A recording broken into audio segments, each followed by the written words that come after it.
is Glow Gang? Well, Glow Gang is GLOGANG. It is Glory Boys. We are Glory Boys Entertainment. It is GBE, but it's short. Hey guys, so today I'm going to be breaking down the Kramerica Industries legacy rankings of all time. This dates back to 2015 and includes any team that was around for even 1 year. So before we get into it, I'm going to be talking about my fan favorite teams, and these aren't just teams that I liked, but it's teams that just about everybody in the league was rooting for at the time. So the first team we have is Chris Corcoran, Team Chris C. Chris Corcoran began the season at 1-4, but went on the largest winning streak of all time at 8 games to eventually clinch the 1 seed. This long-lasting win streak has gone on for 5 years and has yet to be topped. And the next team that we have is in 2016, Team Mikey C. Mikey Corcoran, the one and done, famously forgot his password, causing him his 5-1 playoff-bound team to end up 5-7. Now, 2017 includes another rookie in Team Major. Major, in his rookie year, squeaks into the playoffs on a Monday Night Miracle, going on to upset Chum in the first round. Now, this was very famous as Chum was regarded as one of the better teams that year, and he had knocked him out of the playoffs that year. And in 2018, we have Team Tanking Time. Max finally pushed through into the playoffs as the 5th seed at 6-7, where he went on a miraculous run through to Super Bowl 4. And in 2019, we have the beloved BK, Pittsburgh Feelers. BK came as close as anyone to making the playoffs as the 6th seed fell to no one by only an 11-point margin. Now, some criteria before we get into the actual rankings. This list includes scores from only PPR scoring, so that is 2017 onward. And this shows seasons played with the PPR scoring with the total points scored and the average points scored. It also shows the rankings based off solely stats, and it's not opinion-based whatsoever. And playoff appearances, division titles, Super Bowl appearances, and wins all weigh heavily into the formula. Total regular season weighs just as equal. So if you have a very good regular season record and an average or an above average playoff record, that will obviously help you very much. But if you have much one and little of the other, it might weigh into effect. And total points scored / average points scored are not as a heavy impact on the rankings. And the last thing for our criteria is the outliers in a seasonal record could move you up or down in the rankings depending on how you did.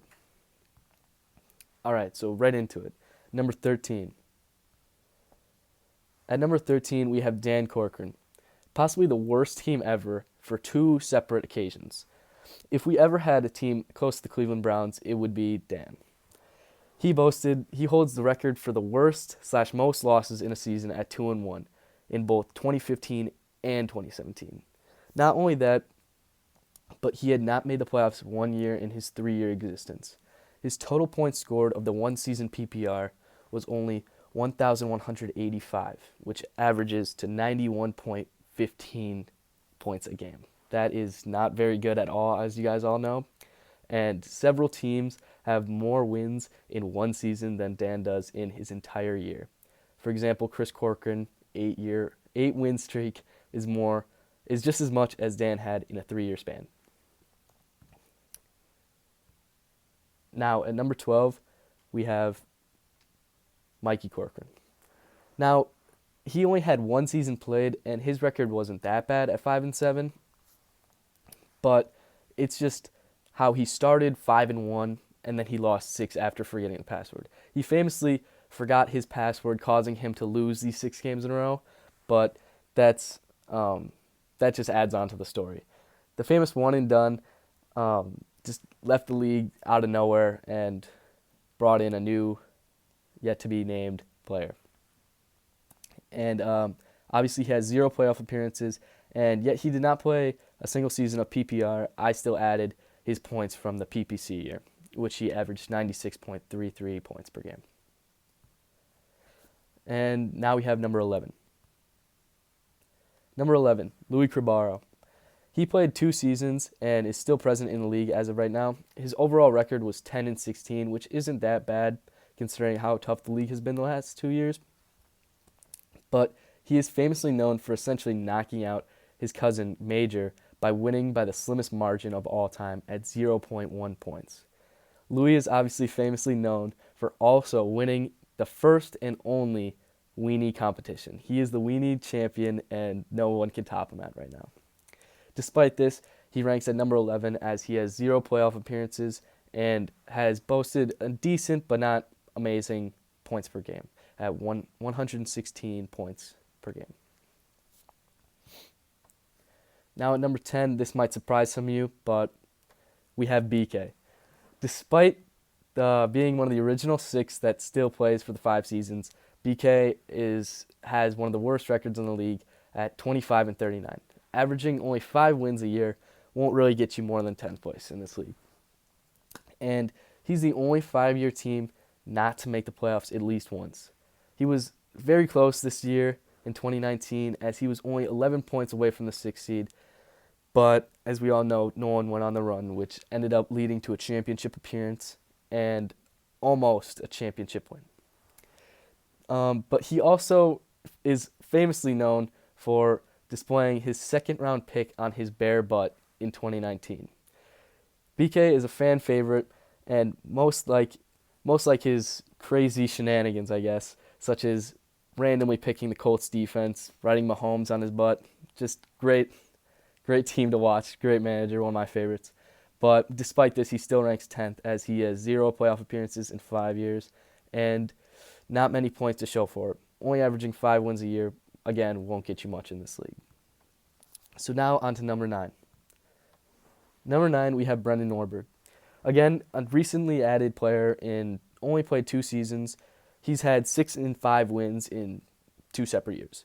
So a total of 11 wins doesn't seem like much, but when you think about it, he has had the most points against him in each season at 1,720 and 1,708.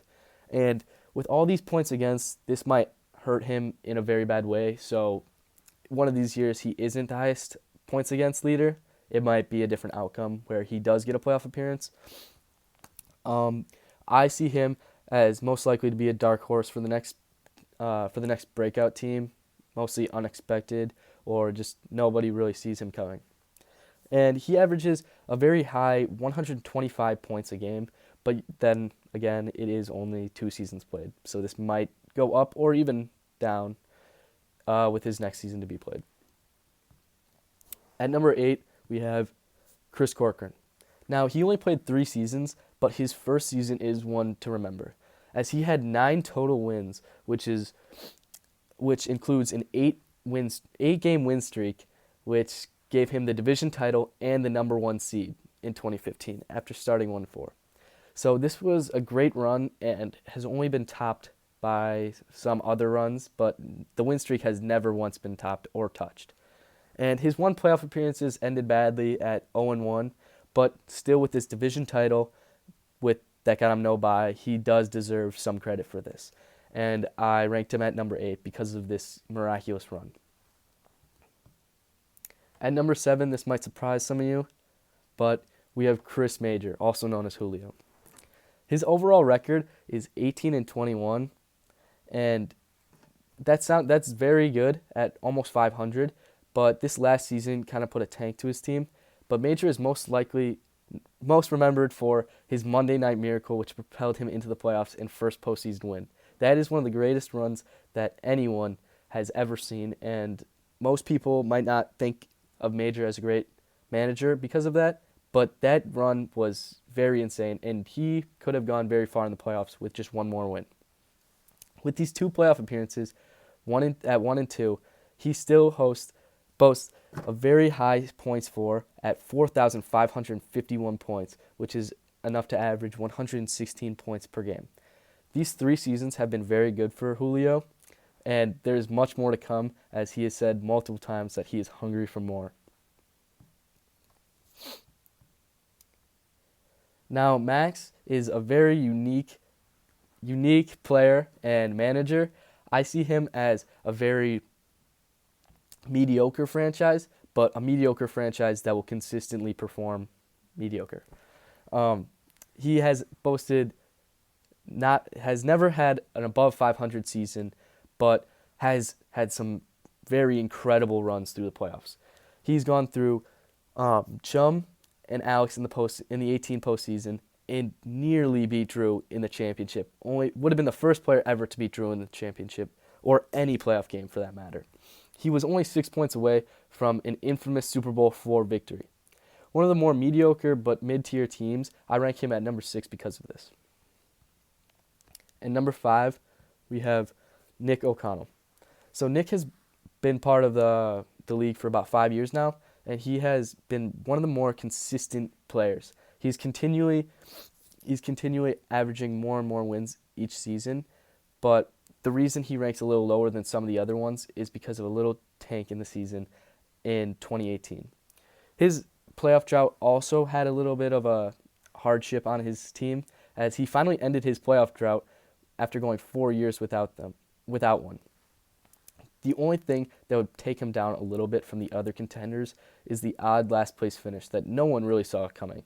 And despite this, he is still one of the top managers and continues to make great picks and just great moves all around and continues to make the postseason every year. He's also boasted a great 119 points per game, which will get you enough to get to 5th place in our rankings. And at number 4, we have Chum. His overall record is 36-28, only one better than Nick O'Connell.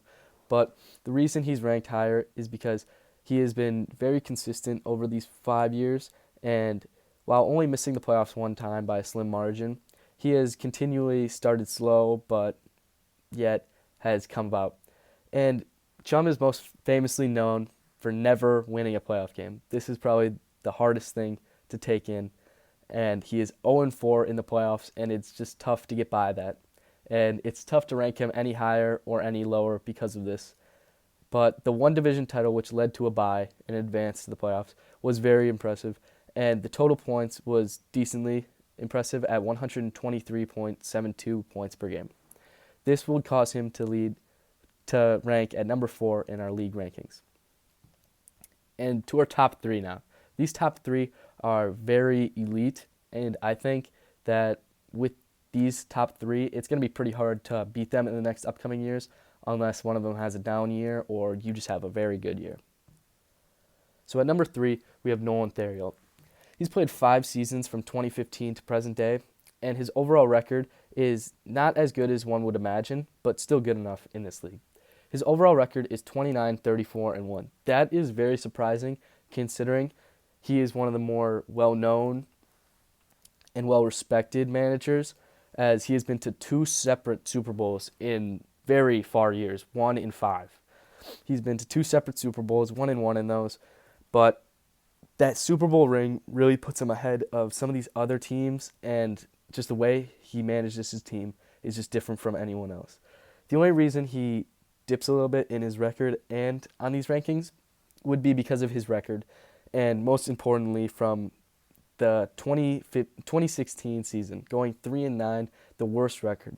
He is still the only person in league history to hold a worse record than Dan Corcoran, which was in 2016, surprisingly, 4-8. So that is just something to take in. At number 2, we have Alex Graziano. He's played 5 seasons from 2015 to present day and holds the most wins and the best win percentage of all time. He continually advances his win total from 8 to eventually 11. This year, despite going a little lower at 9 wins, which is still insane, despite taking a little dip in his win total, he won his first ever championship after notably losing 3 straight Super Bowls from 2015 to 2017.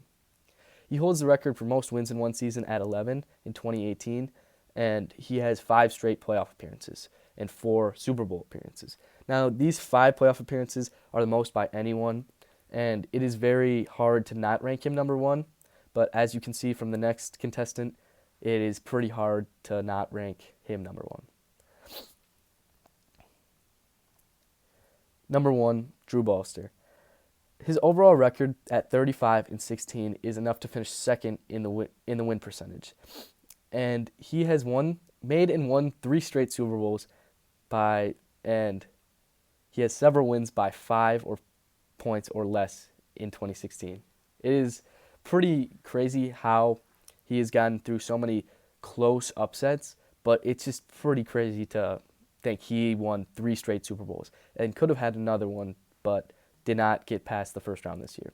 He has made he has made the playoffs 4 years out of 4 years, which is very impressive. And 3 of those years he has made the Super Bowl. In 3 of those years he has won the Super Bowl. His Super Bowl record is untouchable at 3-0, and his division titles are enough to come in second place only behind Alex. And he also comes in second place in these last 3 seasons in points scored at 5,164, enough to average 132 points per game, only behind Alex. And now I put a little graph together to explain who has the most wins and just to put it on graph and paper to see who shows up against who. And right now we have Alex at 46 wins, then Chum to 36 wins, which is a big gap. And from there on, it's pretty even, but that just differentiates Alex from Chum. And I think the only person who is close to reaching Alex, I guess, would be Drew, because Drew has only been in the league for 4 years, and if you add another 9-ish wins, 8 wins, he'd be relatively close. But something interesting about this graph is just looking how everybody, just about everybody, has someone to compare to in win totals. They're all relatively close, but each person has at least one person within 5-ish wins, 3-ish wins, except Alex. And that's just pretty impressive to see that, and that's why one of the reasons Alex ranks so high in this list. And this is just another one. We have the total points scored from the PPR era.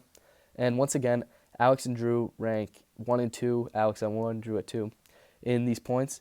And Chum is also relatively close to them, but it's still a two-man battle at Alex and Drew. And it is pretty surprising to see that from Nolan to Major to Max, there is only a 29-point difference between all 3 of them over the past 3 years. So those 3 teams have been pretty even, not only record-wise, but just in points scored. This is a game about points, and points matter a lot. As you can see, Mikey is at 0 points technically, but that doesn't mean he scored 0 points in his only season. He just has not played one PPR season. And the lowest PPR points that anyone has ever scored is Dan. And of course, he ranks what would be dead last if Mikey had played one season of PPR. And the last slide that we have here is the major team rivals. Now, I only put these 3 in here because I think that these 3 are the most impactful or have the most notable matchups of all time. Most of these matchups include playoff games. They include playoff games, Super Bowl games even, or just elimination games in general, which are very cutthroat, I guess.